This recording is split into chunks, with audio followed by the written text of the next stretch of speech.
பக்கத்துலயும் ஒரு வயசான மாடு நின்னு பேசிக்கிட்டு இருக்காங்க.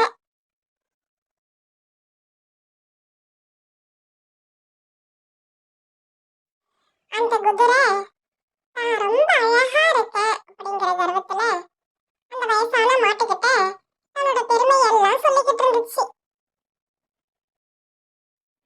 ஹே மாடு, இங்க வந்துட்டியா? உனக்கு என்ன பாக்குறதுக்கு பொறாமையா இருக்கா? இங்க பார், எல்லாரும் என்கிட்ட தான் வராங்க, என்னதான் தொட்டு தொட்டு பார்த்து பேசுறாங்க. எல்லாருக்கும் என்னதான் பிடிச்சிருக்கு. நீ ஏன் இந்த கலர்ல இருக்க?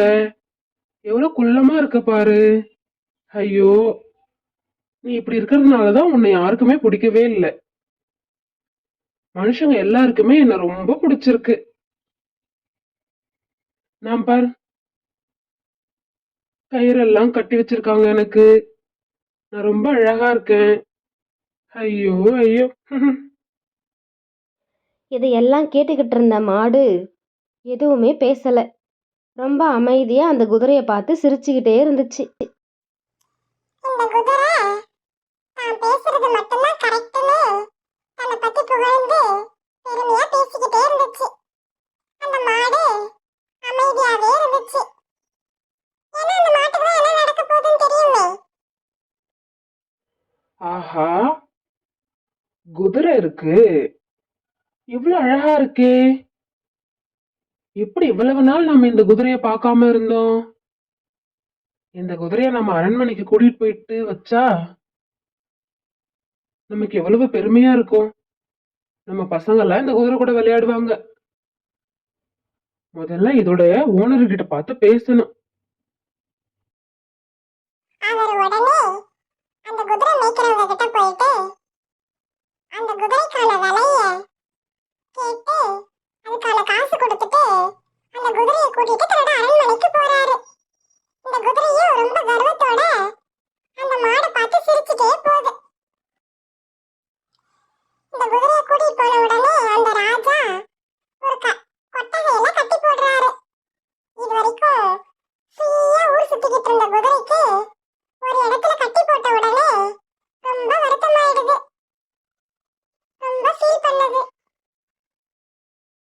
ச்சே, நம்மள இப்படி கொண்டு வந்து அடைச்சு வச்சுட்டாங்களே.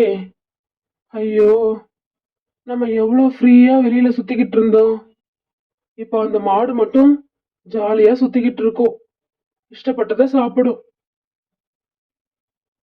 அந்த மாடுதான் ரொம்ப கொடுத்து வச்சது. காலையில நான் எவ்வளவு தப்பா பேசிட்டேன். நான் அழகா இருக்கேன்ற ரொம்ப அகங்காரத்துல. அது எவ்வளவு பெரிய தப்புன்னு இப்பதான் புரியுது. அழகு கூட ஆபத்து தான் போல் இருக்கு. இப்படி வந்து மாட்டிக்கிட்டனே.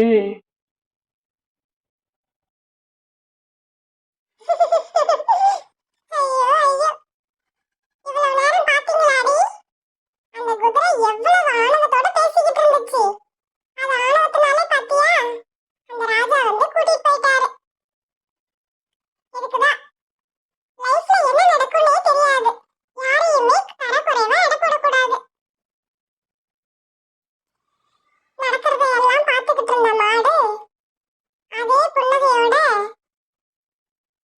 தன்னோட வேலையை பார்க்க கிளம்பிடுச்சு. அந்த வேலைனா என்ன? போயிட்டு புல்லு சாப்பிடுற வேலைதான். இந்த வீடியோ உங்களுக்கு பிடிச்சிருந்தா